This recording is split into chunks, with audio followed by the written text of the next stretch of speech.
ulucisile. Yeah, isindo esithi olobala ngoba ibala lakhe ngoba into leyana abantu abangayizwisisi bekule nkolo eziningi mhlawumbe if we can go back history qathe la nje yakhumbula ukuthi if you can research African history way back usiya kuboChaka Zulu hamba even eMalawi disability is taken according to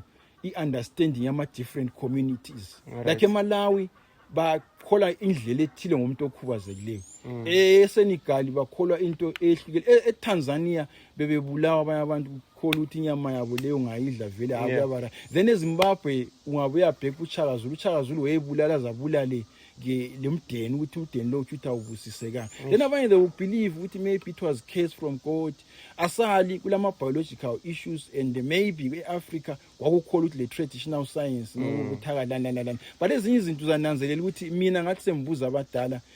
kwakhanye ngani ngawa ngisesemncane ngoba amehla amnqa wakhangela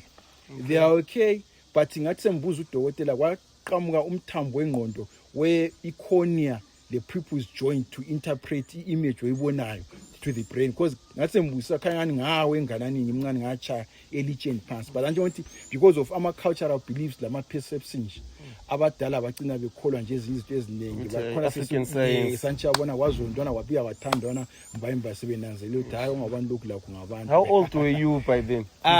It was almost 1.5 years of some sort. So